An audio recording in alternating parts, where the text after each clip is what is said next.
जब से चढ़ल बाता सहारा अरे करे खातिर बात टाइम नई खेका तहारा कवाना मस्ती में बारू जब से चढ़ल बाता सहारा अरे करे खातिर बात टाइम नई खेका तहारा तो काहे काट तारू फोन बोलो ई का बदतमीजी है।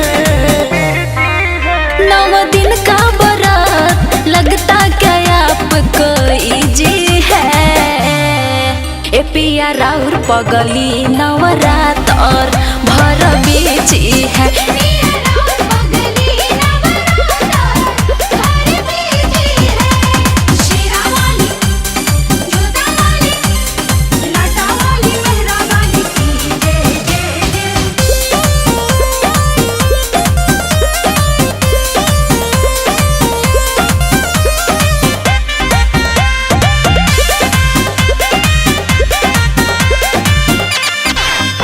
अरे जानता नी रंगले बारू मन में भगवती के रंग हो फुर्सत में कबो बात कहला अब करब नहीं तंग हो। रखले बानी घर में कलसा होता पूजा पाठ जी और नीक लगते ये पिया रहती रौरा जदी साथ जी। नौकरी है प्राइवेट कोई अपना नहीं निजी है। 9 दिन का बारात लगता क्या आपको इजी है। ए पिया पिया राउर पगली नवरात और भर बीजी है।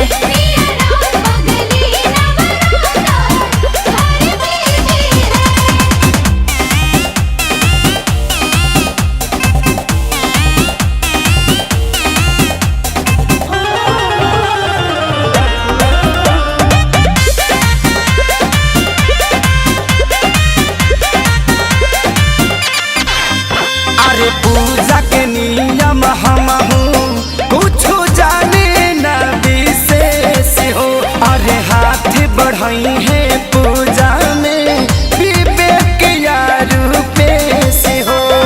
बानी हम अकेले ले ले घर के जिम्मेदारी दशहरा में दूर हरदम ए जी रहे नीखे सारी।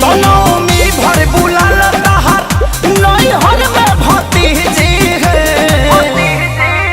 9 दिन का बारात लगता क्या आपको इजी है। ए पिया राउर पगली नवरात और भर बीची है।